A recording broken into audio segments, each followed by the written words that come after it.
خان صاحب نے ایک ہی میسج جو میں دو تین چیزیں بتا دیتی ہوں. پہلے یہ کہ خان صاحب کو ہم نے بتایا کہ جو قیدی ہیں ان کی فیملیز کے بارے میں ان کو اپڈیٹ دیا, اور ایک چیز تو وہ بہت خوش ہوئے سن کے کہ عید سے پہلے ہم نے کافی قیدی جو ہمارے ہیں بے گناہ قیدی جو جیل میں ہیں, خاص طور پہ سرگودا جیل میں, ان کے لیے جو ان سے ملاقات ہوئی, ان کے ساتھ جو ان کی بچوں کے لیے اور ان کی خاندانوں کے لیے جو عیدی تھی, اس پہ وہ بہت خوش ہوئے سن کر کہ ہم ان تک سب کے ساتھ ملاقات ہوئی. پھر ان کی جو کہانیاں سن کے ان کو تکلیف بھی بڑی ہوئی, بڑا دکھ ہوا انہیں, اور انہوں نے کہا ہم نے ان کو یہ پھر تسلی ہوئی کہ ہم ان کی جو قید سے نکل رہے ہیں ان کی ریبیلیٹیشن کے لیے بھی کام کر رہے ہیں, تاکہ بہت لوگ بے روزگار ہو چکے ہیں, 8 مہینے سے بے روزگار تھے. لیکن ان کو ایک دو فیملیز کا بتایا ہے جن کے 4 بیٹے جیل میں ہیں جو کمانے والے ہیں, کسی کے 2 بیٹے جیل میں ہیں, 1 سال ہو گیا, اور آپ ان کی غربت کا اندازہ لگا سکتے ہیں. لیکن وہ کتنے پرجوش اور کتنے, بلکہ جب وہ ہمیں ملے ہیں ان کی فیملیز تو ہمیں آ کے تسلی دے رہی تھی, آپ فکر نہ کرنا, انشاءاللہ آپ کا جو بھائی ہے اور ہمارا لیڈر باہر آ جائیں گے. تو وہ ہمیں تسلیاں دے رہے تھے. تو ہم نے میاں والی میں ان سب کے ساتھ ملاقات کا بتایا, اور پھر عمران خان نے ایک ہی پیغام بھیجا, اور یہ اب میں وہ دینے لگی ہوں جو عمران خان کا اپنا پیغام ہے. انہوں نے کہا کہ پاکستان میں حالات جو ہیں یہ 1971 والے ہیں. یہی مجیب الرحمان جو جیت چکا تھا, حالانکہ اس کو کیمپین کرنے کی اجازت تھی, پرامن پرامن ہوا تھا, کیا کہتے ہیں, الیکشن 71 والا, 71 کا 1971 کا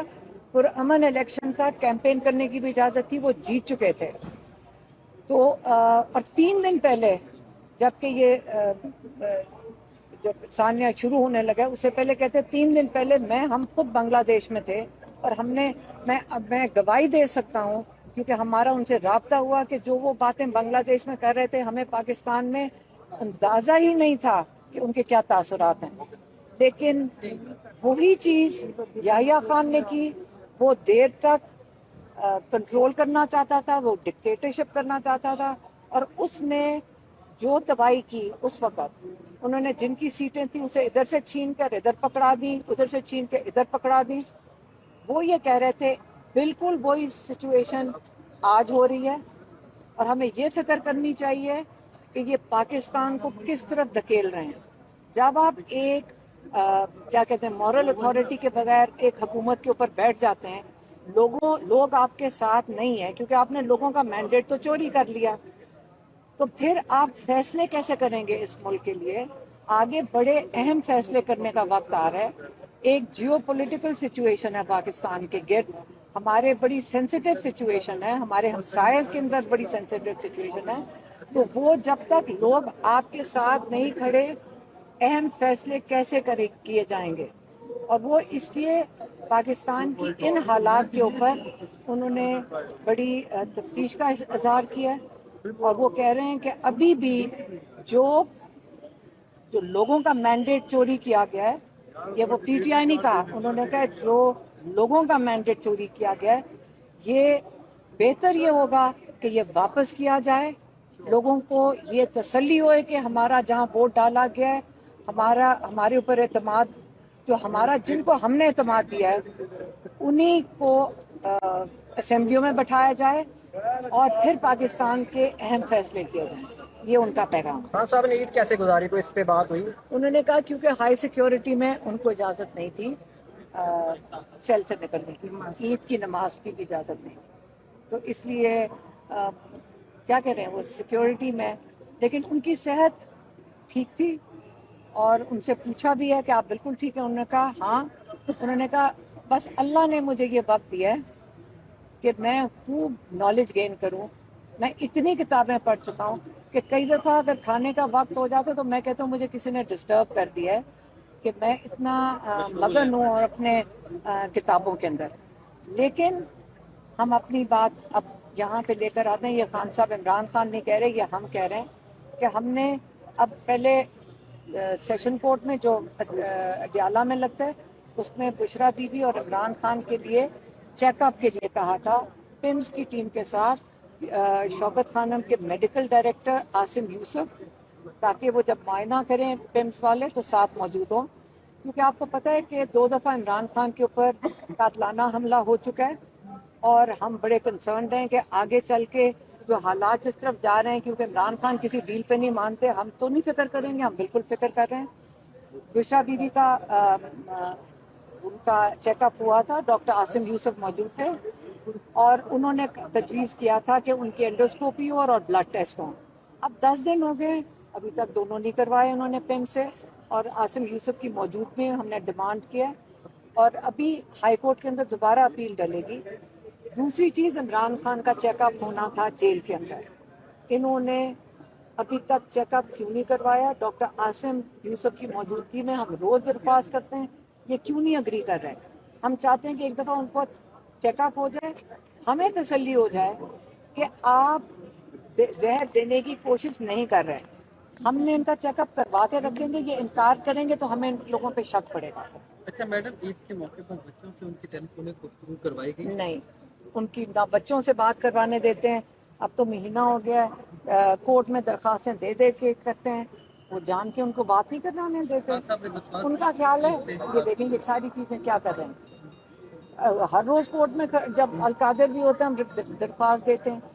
तो वो ये बेचारे सोच रहे हैं जो ये कर रहे हैं कि इमरान खान टूट जाएगा।